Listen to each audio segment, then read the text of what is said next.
कि चयन प्रक्रिया पर शिक्षकों ने ही उठा दिए सवाल। टीचरों का कहना है कि अधिकांश वही चयनित जो पूर्व से नियम विरुद्ध कार्यरत रहे, सालों से कार्य करते रहे बीआरसीसी एवं बीएसी को नहीं मिलना चाहिए था मौका।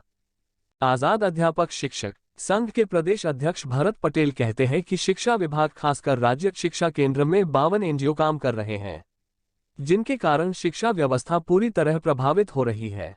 उनका कहना है कि राज्य शिक्षा केंद्र ने अगर पूर्व से कार्यरत बीआरसीसी या बीएसी को परीक्षा में बैठाया है और भी पास हो गए हैं, तो उन्हें उसी जिले में काम करने का अवसर नहीं मिलना चाहिए। ऐसे बीआरसीसी को दूसरे जिलों में भेजा जाना चाहिए। संभव हो सके तो इनकी जगह दूसरे योग्य शिक्षकों को मौका मिलना चाहिए। इनकी फिर से परीक्षा का होना चाहिए।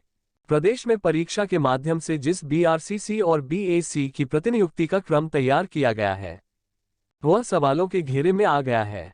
परीक्षा में पूरे प्रदेश के अधिकांश वही अभ्यर्थी बीआरसीसी और बीएसी के लिए परीक्षा पर चयनित हुए हैं, जो पहले से यह पद संभालते आ रहे हैं।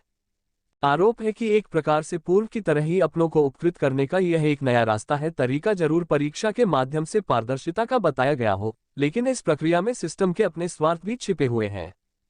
प्रदेश में शिक्षकों का कहना है कि राज्य शिक्षा केंद्र द्वारा कराई गई परीक्षा में अधिकांश जिलों में वही बीआरसीसी और बीएसी इम्तिहान में सफल रहे जो पहले से ही प्रतिनियुक्ति या फिर प्रभार पर कार्यरत हैं।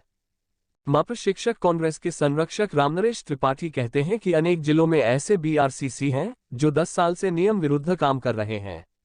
त्रिपाठी के अनुसार राज्य शिक्षा केंद्र ने परीक्षा के लिए अपने मतलब का विज्ञापन जारी किया, जबकि इसमें स्थिति स्पष्ट होना चाहिए थी कि जो बीआरसीसी या बीएसी प्रभार या प्रतिनियुक्ति पर 3 साल काम कर चुके हैं, उन्हें आवेदन करने का कोई मौका नहीं मिलेगा, जैसा कि 55 वर्ष से कम आयु के अभ्यर्थियों को आवेदन करने का अवसर नहीं दिया गया। भ्रष्टाचार को मिला जबरदस्त बढ़ावा।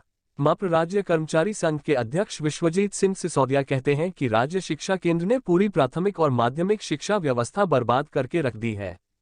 शिक्षक का मूल कार्य स्कूलों में पदस्थ होकर बच्चों का सुनहरा भविष्य बनाना है, लेकिन अब हर शिक्षक बीआरसीसी बनना चाह रहा है। कारण है कि यह व्यवस्था शुरुआत से ही भ्रष्टाचार के आरोपों से घिरी रही है। जो बीआरसीसी 3 साल काम कर लेता है, वह मानवीय आधार पर स्कूल नहीं जाना चाहता है। उसका लोभ और लालच इतना बढ़ रहा है कि पूरा जीवन भर इसी पद पर निकालने के रास्ते खोज रहा है।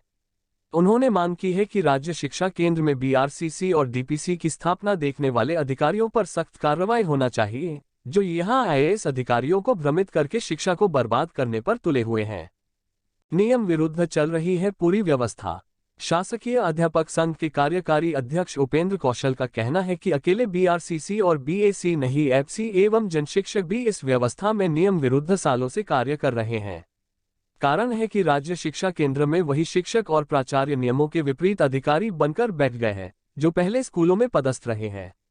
यही शिक्षक और प्राचार्य सलाहकार बनकर अधिकारियों को ज्ञान दे रहे हैं, जिसके नतीजे सामने हैं कि प्राथमिक और माध्यमिक शिक्षा बर्बादी की कगार पर पहुंच रही है।